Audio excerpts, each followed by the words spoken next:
Hello and welcome to the Piano Man's Library. I am Fern and I have finished a few books this week. So I'll get right into it. It's been a great reading week. So I'm just excited. I'm very excited.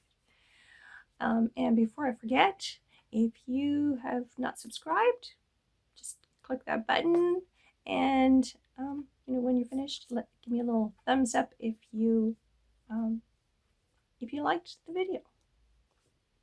So the first one that I finished was Mrs. Dalloway by Virginia Woolf, and I'll say all three of these books were for my book bingo, and so this was one of them, published in 1925, and it is a stream of conscious story, which has good points and bad points, but for the most part, it really worked. And I loved the storyline. It follows Mrs. Dalloway in the course of one day and one evening while she is planning and having a party. And it is in post-World War I. There's some of the men who are back from the war and dealing with the aftermath of war, the PTSD and such. This worked very well for that situation.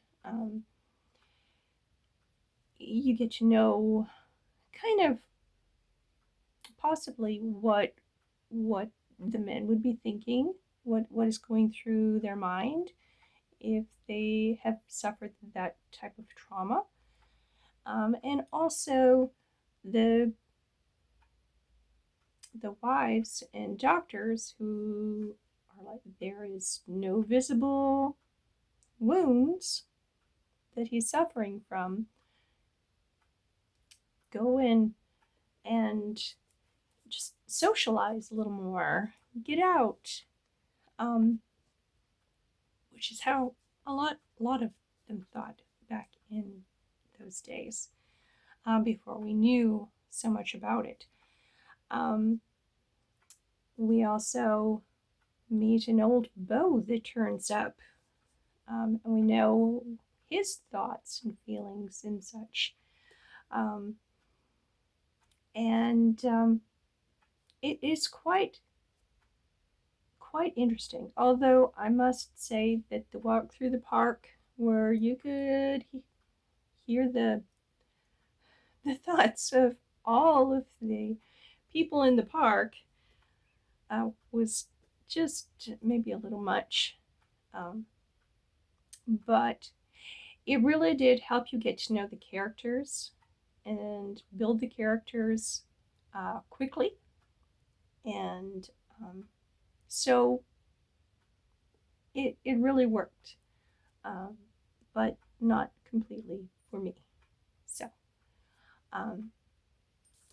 yeah, I'm glad I read it finally. I think I started it several years ago, just before we moved to this house, and it got packed away and I didn't get it, and so now I finally finished it. So the next book is Jackie Bouvier Kennedy Onassis, and it's A Life by Donald Spoto. This it started out kind of dry, the first chapter or so, where it goes into her parents and how they met and their families and how they built their wealth.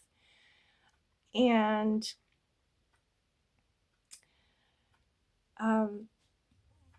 how she came to be.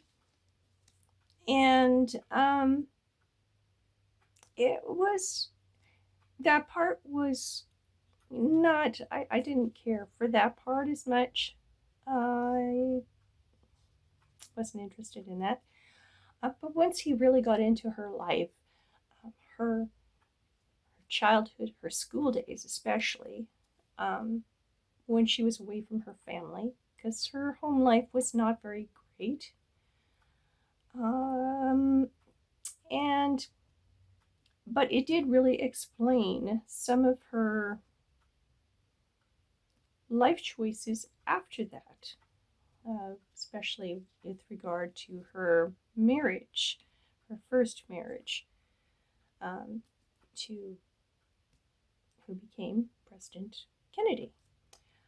Um, and then it really um, expressed the trauma that she went through after his death and why she married Mr. Onassis and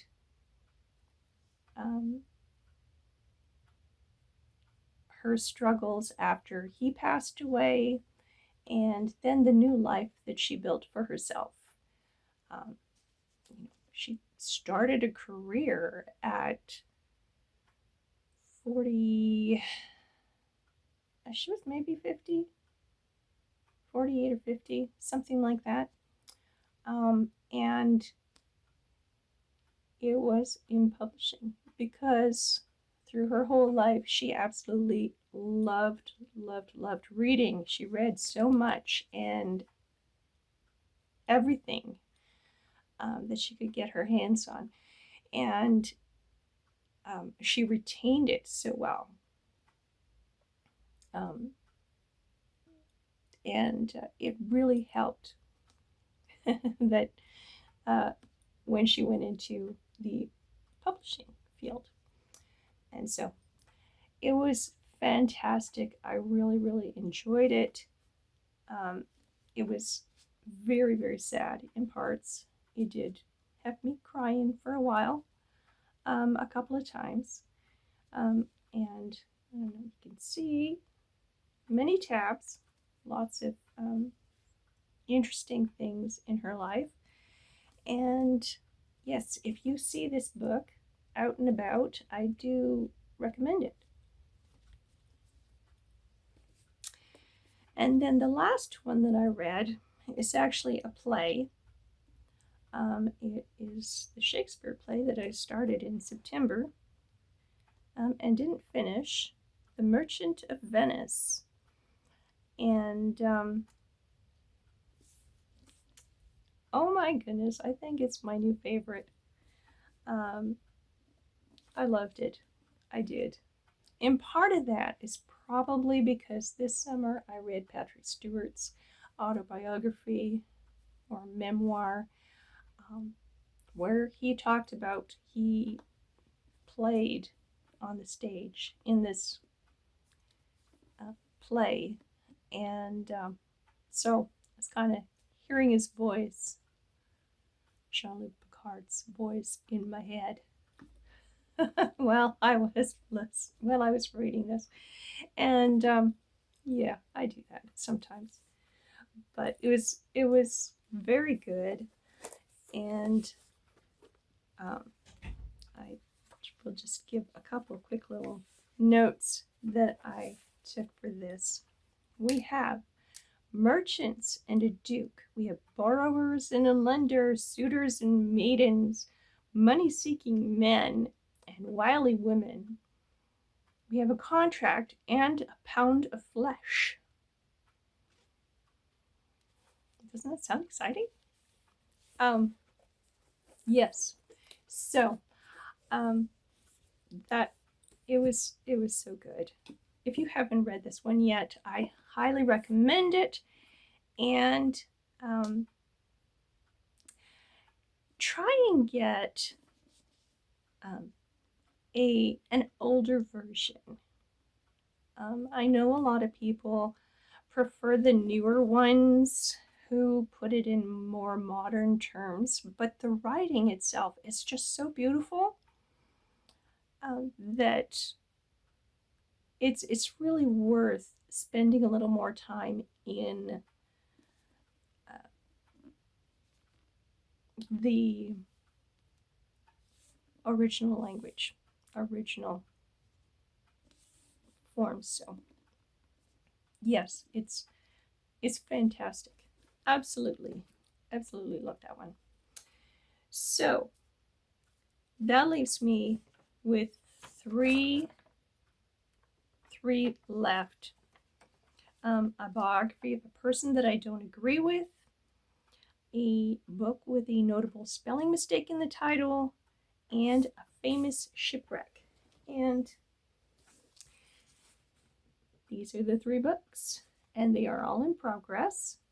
And I think I might, if I have another great week, get through them just this week. So I'm very excited for that. And then last week I had asked y'all to help me out with picking my next big book, because I have so many and I'm going to read one a month, starting in the new year, possibly even in December, and as well as other small books. I'm not just going to read the big ones, because I need small ones at the same time. Otherwise, I feel like I don't actually get any reading done, which is silly, but I need a constant rotation to feel the progress. But Kelly was the only one who recommended a book, picked one, and she said Dombey and Son by Dickens, which is good because I have a personal challenge to get through all of his works in the order of their publication, and it's also part of my 60 by 60 book list, so I have to get all that done in just a couple of years. So thank you again, Kelly, for that. And if it's not too late, if you still would like to go back and take a look at that video and see what other books that I had, go ahead and let me know. But so far, that is the one that I will be reading next. And let's see. Oh, one other thing. Yes, I started reading, or actually listening to, you always need something when you're doing laundry, My Man Jeeves by P.G. Wodehouse.